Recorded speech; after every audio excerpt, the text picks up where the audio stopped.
И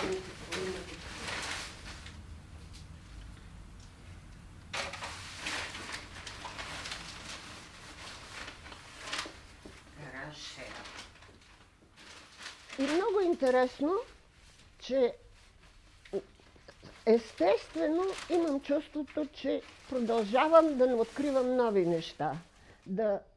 Като че ли аз си въобразявам, че продължавам да се развивам, въпреки че съм толкова стара баба. Но за художниците това не важи, не съм балерина. И това е много, много приятно, много вълнуващо е. Всеки път да откриваш нещо ново. Родена съм 1937 година, през месец март, 28 март. Първо съм учила при Асен Белковски частно и от него най-много съм научила. Той беше много ерудиран художник, има една книжка за него от Кирил Кръстев.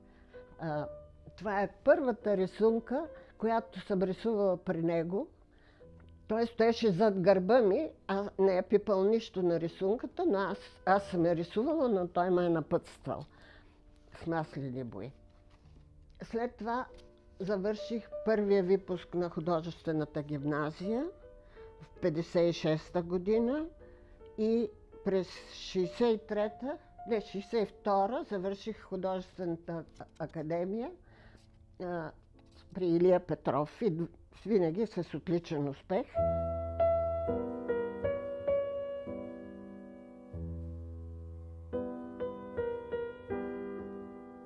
И наистина, че понеже често всяка година ходим в Америка при децата си, може би се повлях малко и от американската атмосфера, където много силно се усеща поп-арт.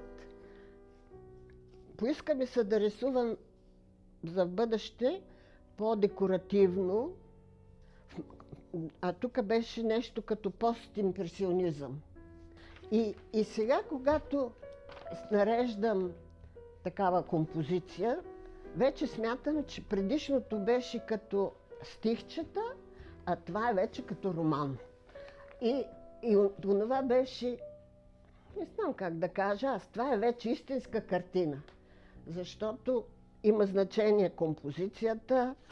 Винаги нареждам предмет. Сега най-творческия момент в цялото рисуване е подреждането на предметите, което подсъзнателно съобразявам всеки предмет като символ, същевременно като форма, като цвят и като структура.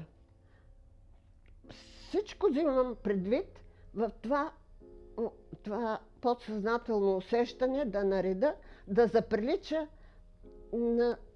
на живота. Нали се казва живопис на френски и на английски? Не е живопис. Много е сполучливо това. На руски и на български. Живопис.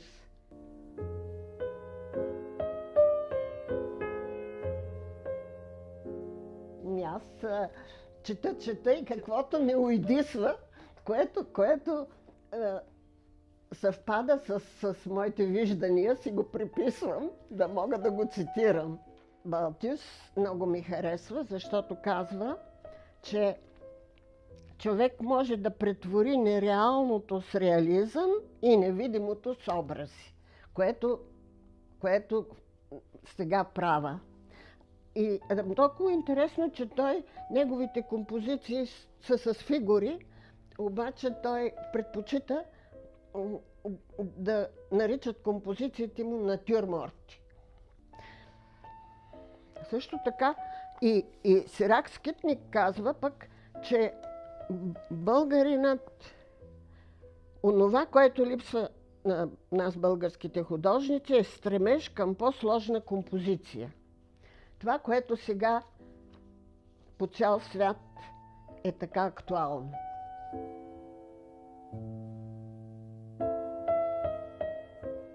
И още Белковски ми беше казал: Сирма, няма нужда да ходиш кой знае къде, за да търсиш обекти.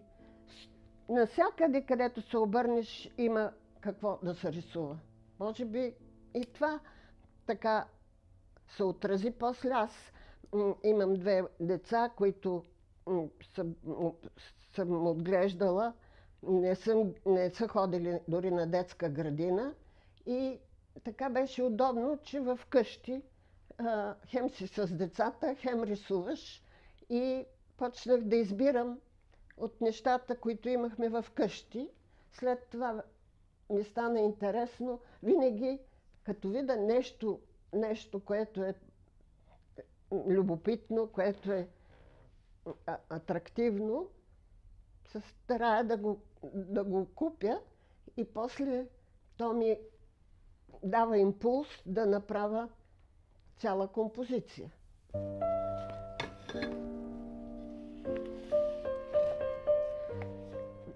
Видях тук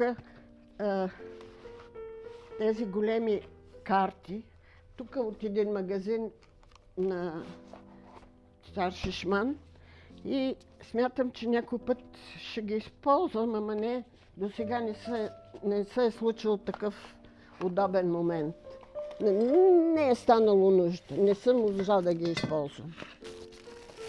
Чакай, исках нещо да кажа. Ето, например, това съм го използвала. Когато пише клозет, има едно подсъзнателно значение. Ако пишеш open, има друго, нали? А в картината всичко се свързва. Всичко има значение.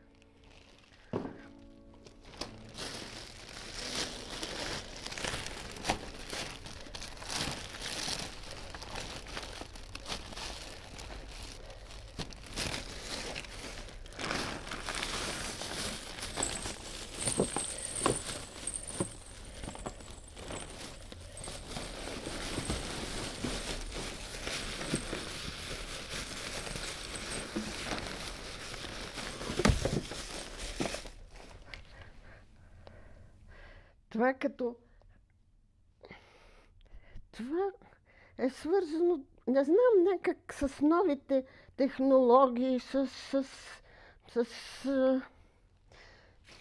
не знам как да го обясня.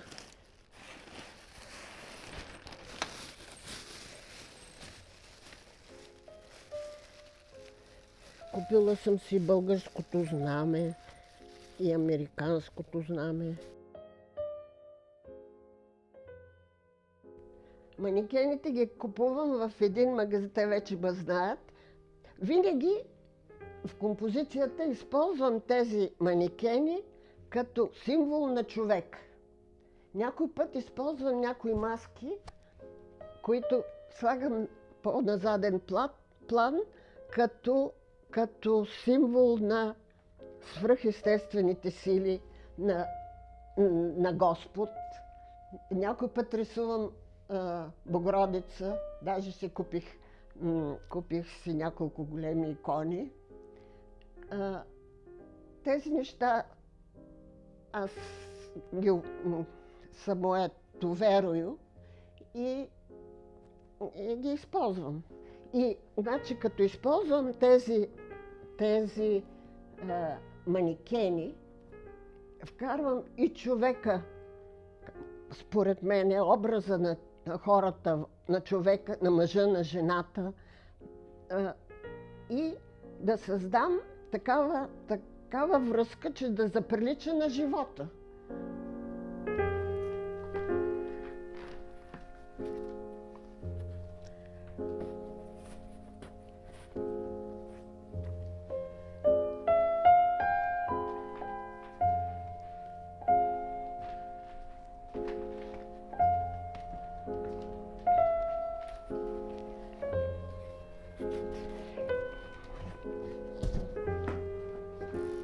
началото бех много против модерните бои, новите бои, а после почнах да ги използвам. Даже флуоресцентни бои използвам, акрилни. Маслена боя използвам, акрилни и въглен.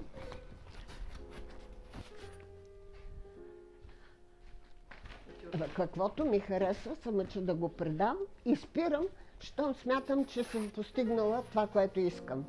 Затова много често работите стоят като незавършени. Имаше един период, като дойде някой у нас, каза: "О, Сирма, колко много картини си почнала едновременно."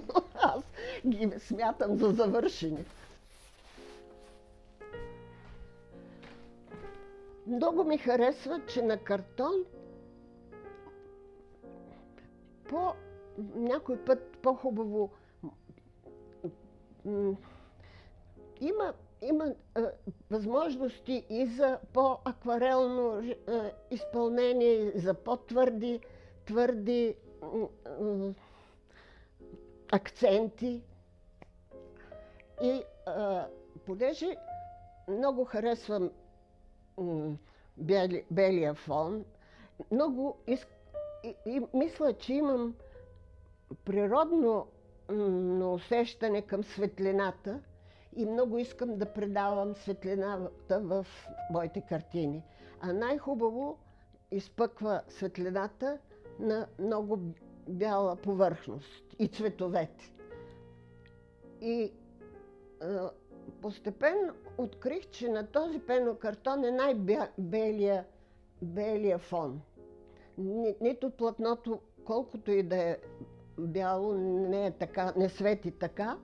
И че всъщност този пенокартон така е обработен, хартията отгоре, че не се променя. Аз имам вече картини от този върху пенокартон от 2006 година насам, които не са мръднали.